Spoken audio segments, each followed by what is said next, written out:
Mr. Speaker, the members of the President's Cabinet.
Harding, is Ford Motor Company putting this on? What? Ford Motor Company putting this on?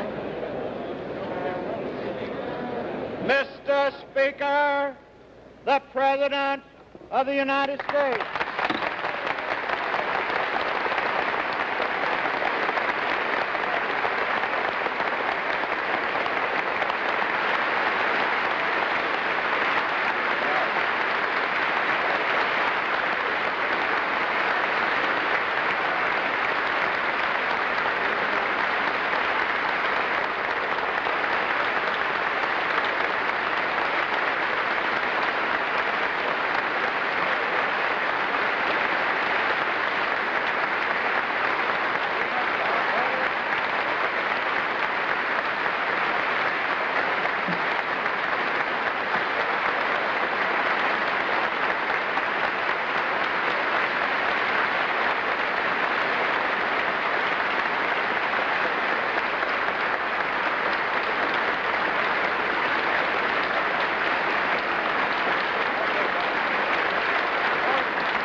Members of the Congress, I have the great pleasure, the highest privilege, and the distinguished, and I might also say personal honor, of presenting to you the President of the United States.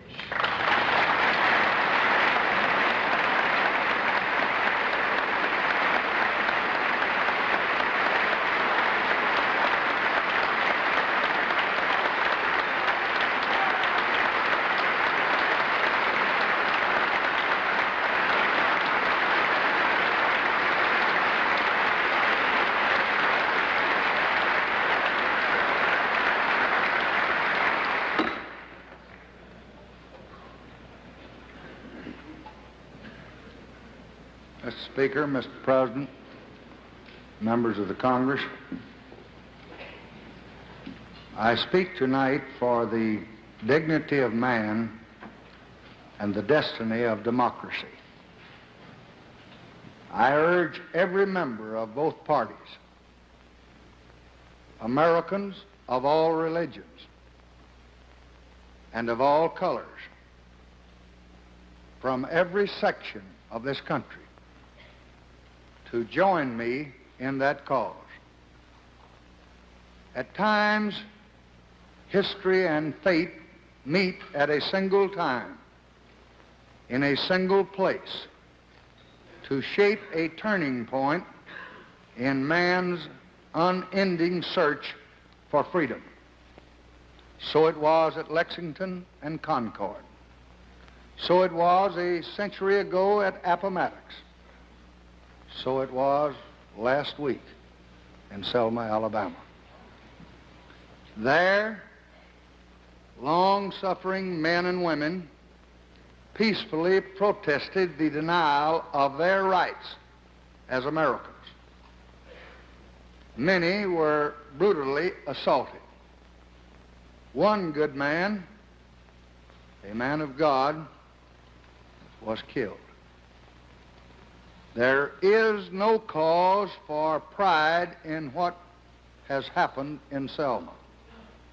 There is no cause for self-satisfaction in the long denial of equal rights of millions of Americans.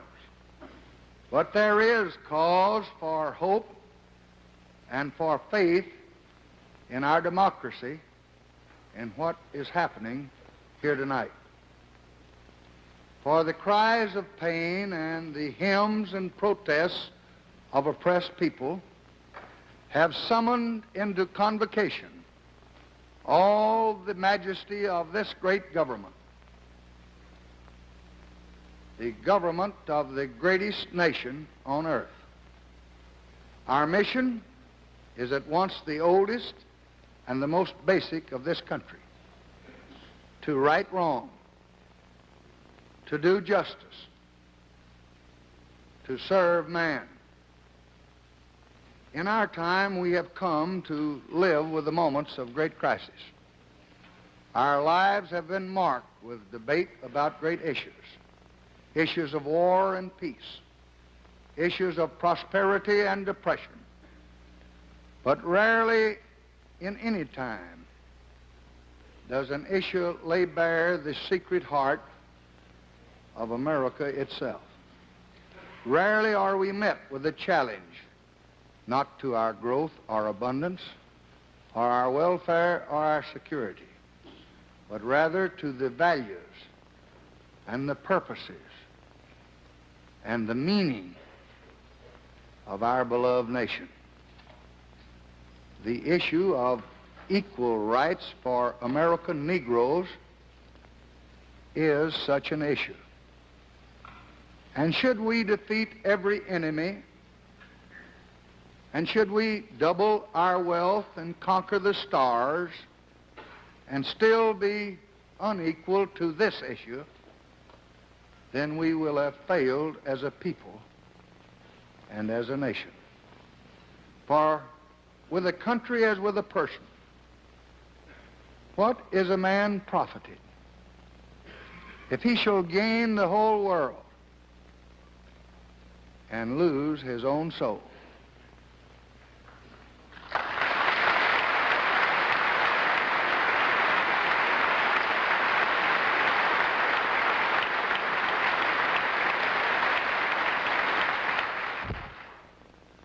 There is no Negro problem. There is no Southern problem. There is no Northern problem.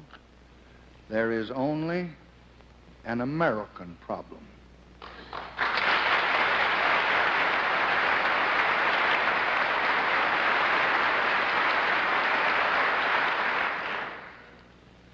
And we are met here tonight as Americans, not as Democrats or Republicans. We are met here as Americans to solve that problem. This was the first nation in the history of the world to be founded with a purpose. The great phrases of that purpose still sound in every American heart, North and South. All men are created equal. Government by consent of the governed. Give me liberty or give me death. Well, those are not just clever words, or those are not just empty theories.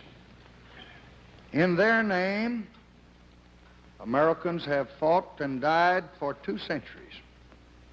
And tonight, around the world, they stand there as guardians of our liberty, risking their lives. Those words are a promise to every citizen that he shall share in the dignity of man. This dignity cannot be found in a man's possessions. It cannot be found in his power or in his position. It really rests on his right to be treated as a man equal in opportunity to all others. It says that he shall share in freedom. He shall choose his leaders, educate his children, provide for his family according to his ability and his merits as a human being. To apply any other test, to deny a man his hopes because of his color or race or his religion or the place of his birth is not only to do injustice, it is to deny America and to dishonor the dead who gave their lives for American freedom.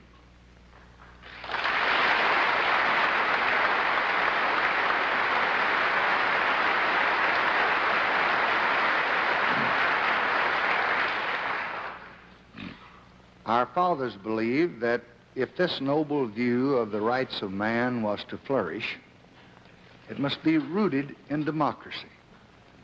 The most basic right of all was the right to choose your own leaders.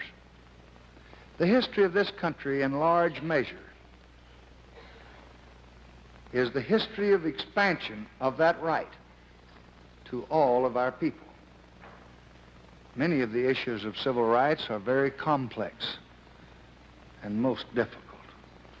But about this, there can and should be no argument. Every American citizen must have an equal right to vote.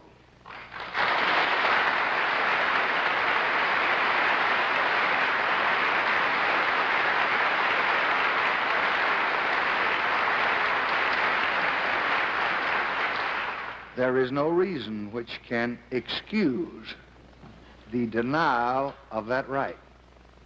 There is no duty which weighs more heavily on us than the duty we have to ensure that right. Yet the harsh fact is that in many places in this country, men and women are kept from voting simply because they are Negroes. Every device of which human ingenuity is capable has been used to deny this right. The Negro citizen may go to register only to be told that the day is wrong, or the hour is late, or the official in charge is absent. And if he persists, and if he manages to present himself to the registrar, he may be disqualified because he did not spell out his middle name or because he abbreviated a word on the application. And if he manages to fill out an application, he is given a test. The registrar is the sole judge of whether he passes this test. He may be asked to recite the entire Constitution or explain the most complex provisions of state law. And even a college degree cannot be used to prove that he can read and write. For the fact is that the only way to pass these barriers is to show a white skin. Experience has clearly shown that the existing process of law cannot overcome systematic and ingenuous discrimination. No law that we now have on the books, and I have helped to put 3 of them there, can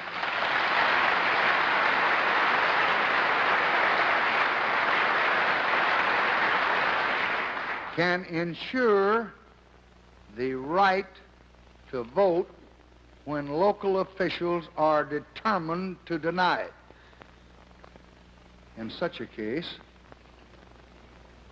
our duty must be clear to all of us. The Constitution says that no person shall be kept from voting because of his race or his color. We have all sworn an oath before God to support and to defend that Constitution. We must now act in obedience to that oath.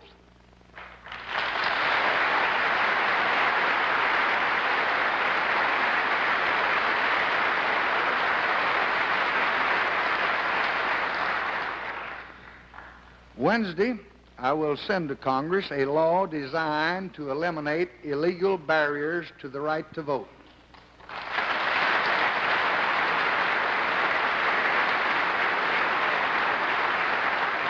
The broad principles of that bill will be in the hands of the Democratic and Republican leaders tomorrow.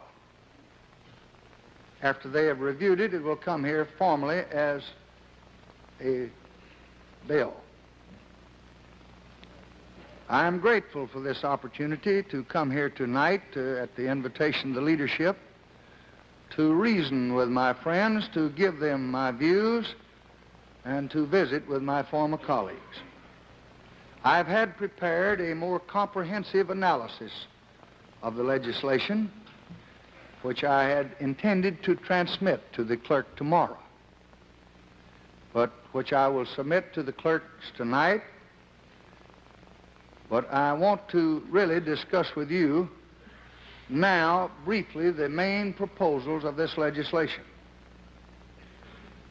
This bill will strike down restrictions to voting in all elections.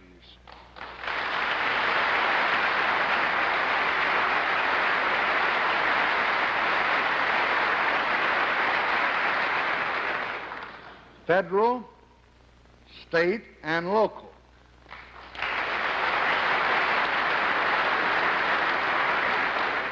Which have been used to deny Negroes the right to vote.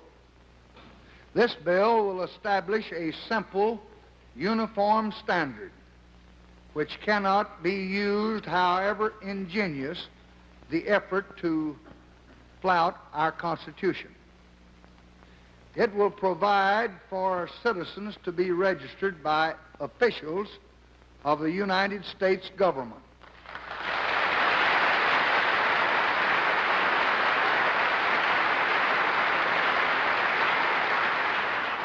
If the state officials refuse to register them.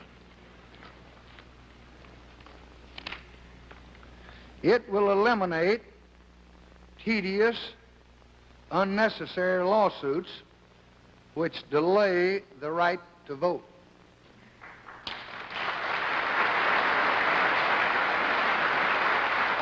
Finally, this legislation will ensure that properly registered individuals are not prohibited from voting.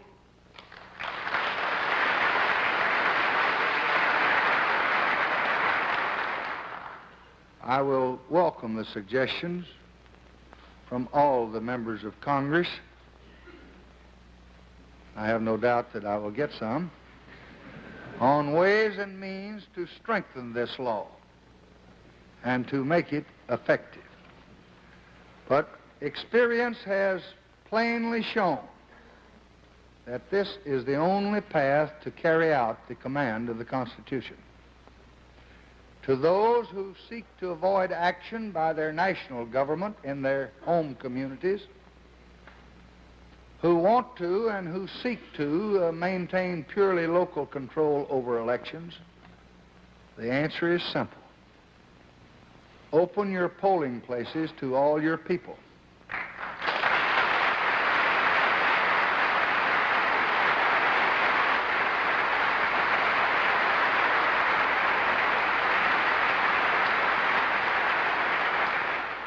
Allow men and women to register and vote whatever the color of their skin.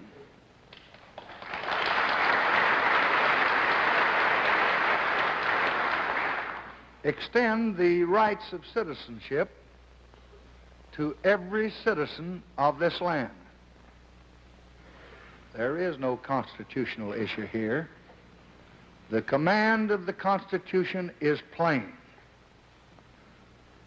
There is no moral issue. It is wrong, deadly wrong, to deny any of your fellow Americans the right to vote in this country.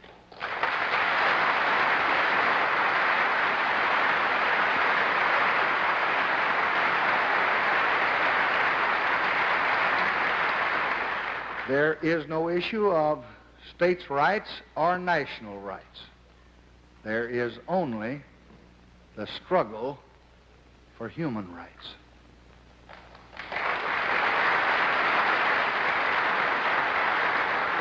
I have not the slightest doubt what will be your answer. But the last time a president sent a civil rights bill to the Congress, it contained a provision to protect voting rights in federal elections. That civil rights bill was passed after 8 long months of debate. And when that bill came to my desk from the Congress for my signature, the heart of the voting provision had been eliminated. This time, on this issue, there must be no delay or no hesitation or no compromise with our purpose.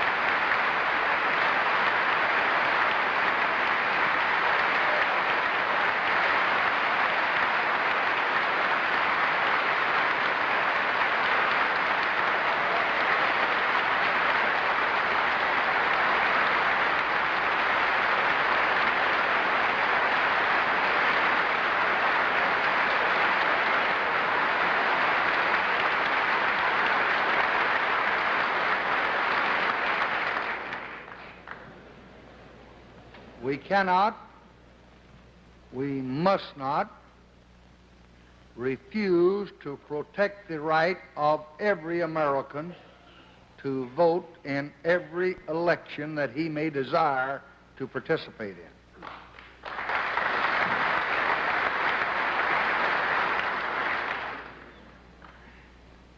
And we ought not, and we cannot, and we must not wait another 8 months before we get a bill.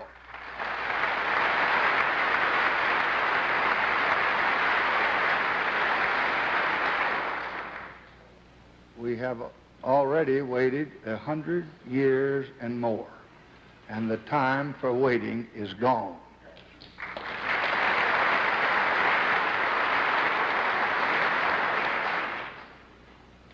So I ask you to join me in working long hours, and nights, and weekends if necessary, to pass this bill. And I don't make that request lightly. Far from the window where I sit with the problems of our country, I recognize that from outside this chamber is the outraged conscience of a nation, the grave concern of many nations, and the harsh judgment of history on our acts. But even if we pass this bill, the battle will not be over. What happened in Selma is part of a far larger movement which reaches into every section and state of America. It is the effort of American Negroes to secure for themselves the full blessings of American life. Their cause must be our cause too,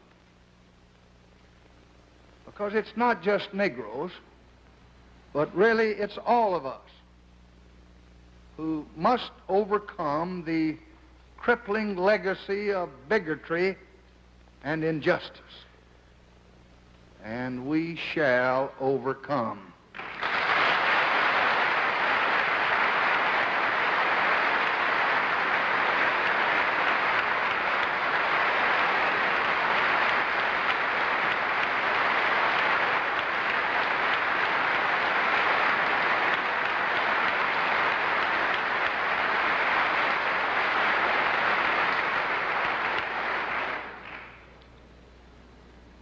As a man whose roots go deeply into Southern soil, I know how agonizing racial feelings are.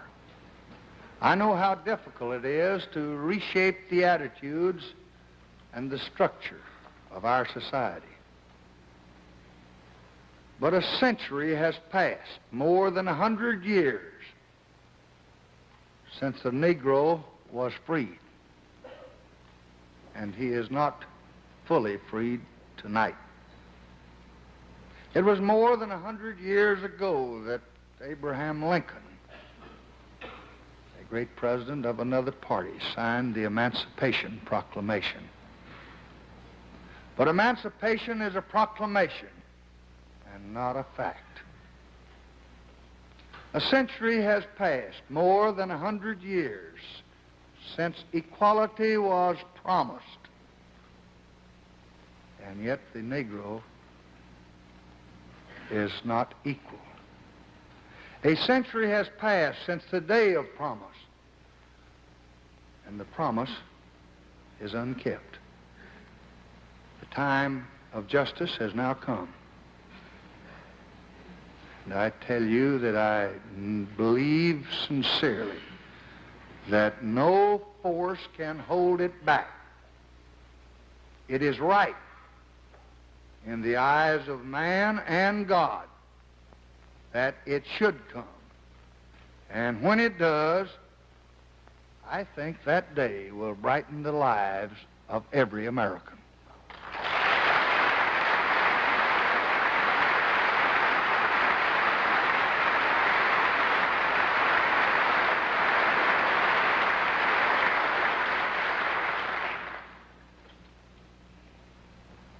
For Negroes are not the only victims.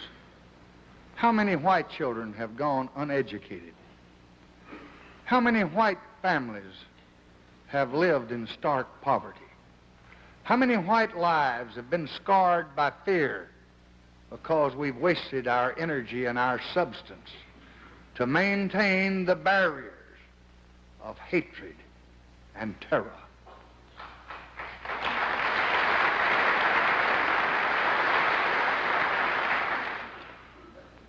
And so I say to all of you here and to all in the nation tonight, that those who appeal to you to hold on to the past do so at the cost of denying you your future.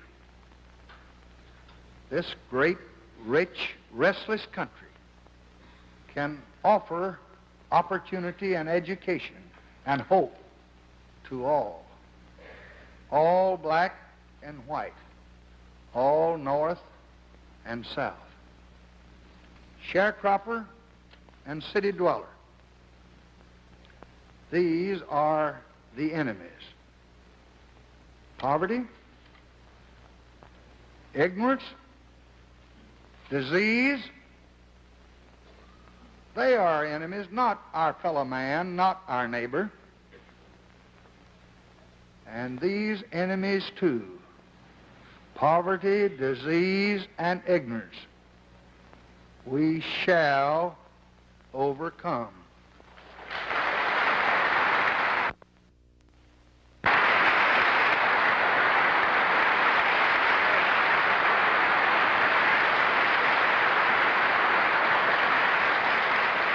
Now let none of us in any section look with prideful righteousness on the troubles in another section or the problems of our neighbors.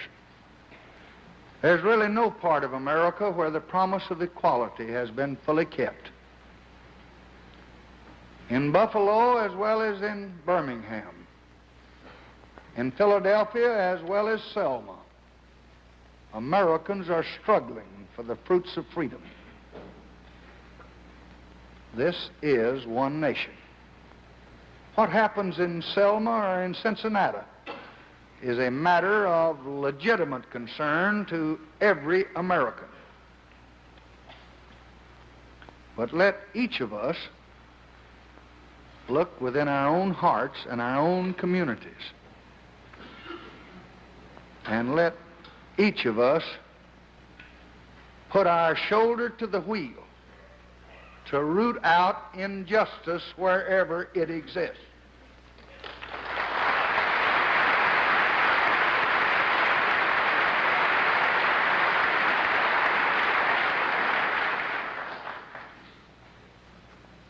As we meet here in this peaceful, historic chamber tonight, men from the South,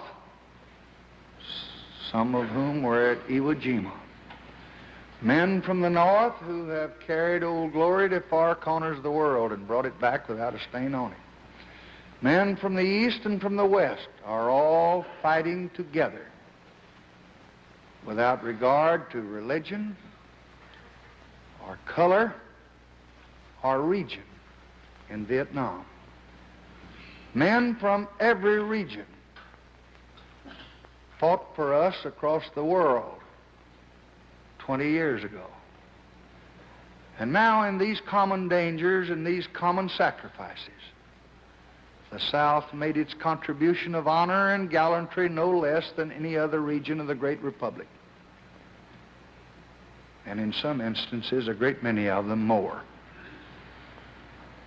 And I have not the slightest doubt that good men from everywhere in this country, from the Great Lakes to the Gulf of Mexico, from the Golden Gate to the harbors along the Atlantic, will rally now together in this cause to vindicate the freedom of all Americans.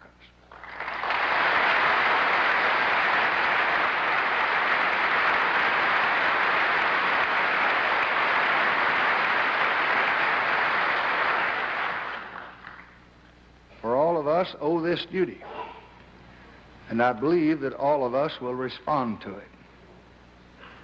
Your president makes that request of every American. The real hero of this struggle is the American Negro. His actions and protests, his courage to risk safety, and even to risk his life, have awakened the conscience of this nation. His demonstrations have been designed to call attention to injustice, designed to provoke change, designed to stir reform. He has called upon us to make good the promise of America. And who among us can say that we would have made the same progress were it not for his persistent bravery and his faith in American democracy?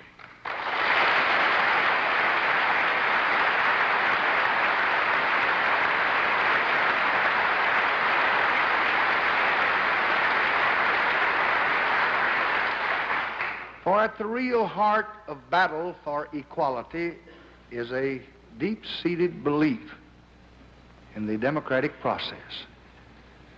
Equality depends not on the force of arms or tear gas, but depends upon the force of moral right, not on recourse to violence,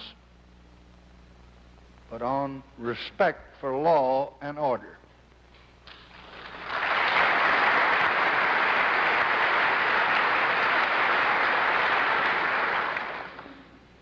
And there have been many pressures upon your president, and there will be others as the days come and go. But I pledge you tonight that we intend to fight this battle where it should be fought, in the courts and in the Congress and in the hearts of men.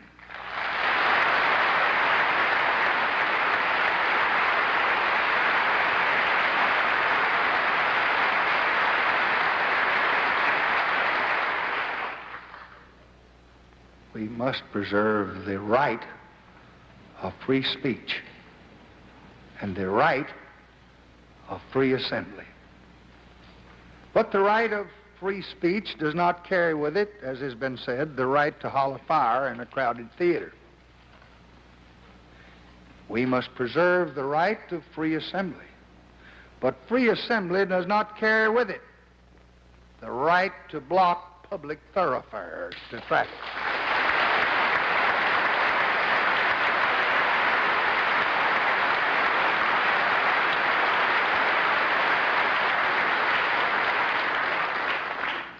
We do have a right to protest and a right to march under conditions that do not infringe the constitutional rights of our neighbors. And I intend to protect all those rights as long as I am permitted to serve in this office.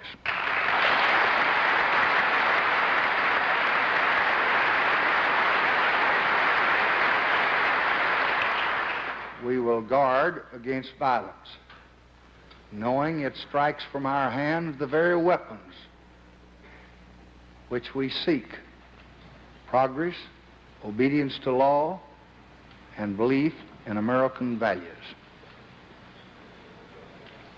In Selma, as elsewhere, we seek and pray for peace. We seek order. We seek unity. But we will not accept the peace of stifled rights or the order imposed by fear or the unity that stifles protests, for peace cannot be purchased at the cost of liberty.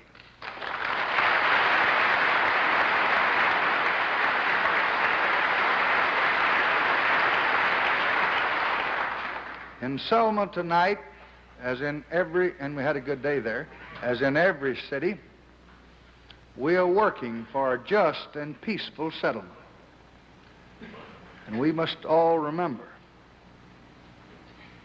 that after this speech I'm making tonight, after the police and the FBI and the marshals have all gone, and after you have promptly passed this bill,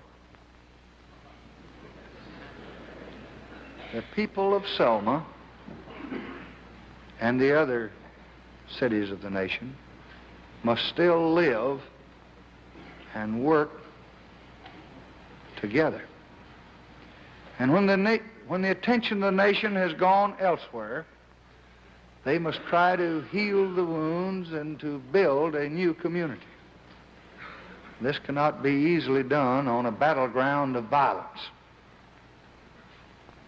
as the history of the South itself shows. It is in recognition of this that men of both races have shown such an outstandingly impressive responsibility in recent days. Last Tuesday, again today. The bill that I am presenting to you will be known as a civil rights bill. But in a larger sense, most of the program I am recommending is a civil rights program. Its object is to open the city of hope to all people of all races,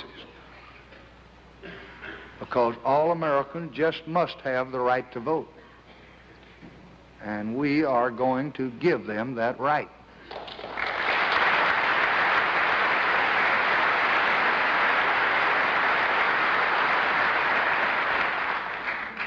All Americans must have the privileges of citizenship, regardless of race. And they are going to have those privileges of citizenship, regardless of race.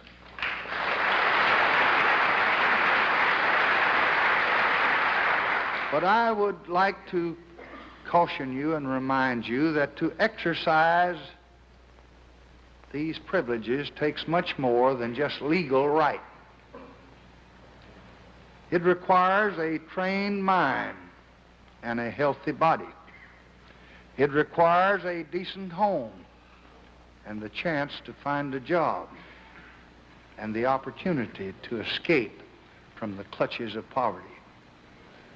Of course, people cannot contribute to the nation if they are never taught to read or write, if their bodies are stunted from hunger, if their sickness goes untended, if their life is spent in hopeless poverty, just drawing a welfare check. So we want to open the gates to opportunity. But we're also going to give all our people, black and white, the help that they need to walk through those gates. My first job after college was as a teacher in Cotulla, Texas, in a small Mexican-American school. Few of them could speak English, and I couldn't speak much Spanish. My students were poor, and they often came to class without breakfast, hungry. And they knew, even in their youth, the pain of prejudice.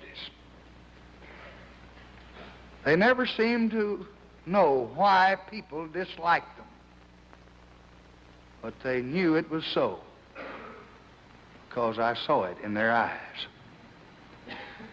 I often walked home late in the afternoon after the classes were finished, wishing there was more that I could do. But all I knew was to teach them the little that I knew, hoping that it might help them against the hardships that lay ahead. And somehow you never forget what poverty and hatred can do when you see its scars on the hopeful face of a young child. I never thought then, in 1928, that I would be standing here in 1965. It never even occurred to me in my fondest dreams that I might have the chance to help the sons and daughters of those students and to help people like them all over this country. But now I do have that chance. And I'll let you in on a secret. I mean to use it.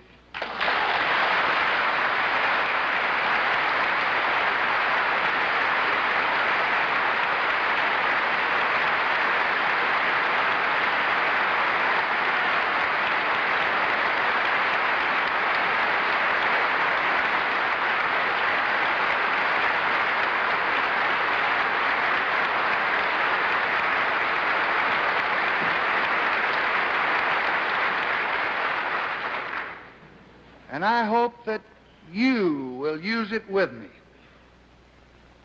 This is the richest and the most powerful country which ever occupied this globe. The might of past empires is little compared to ours. But I do not want to be the president who built empires or sought grandeur or extended dominion. I want to be the president who educated young children to the wonders of their world.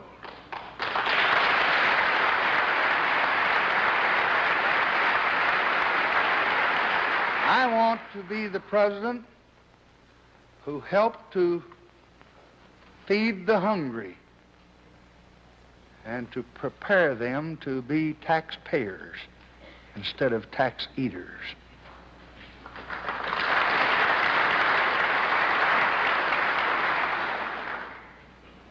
I want to be the president who helped the poor to find their own way and who protected the right of every citizen to vote in every election.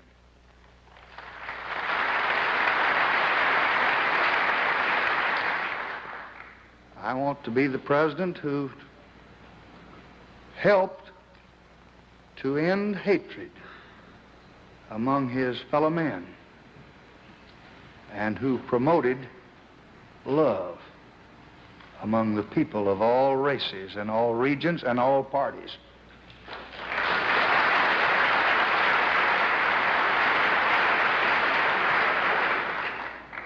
I want to be the president who helped to end war among the brothers of this earth.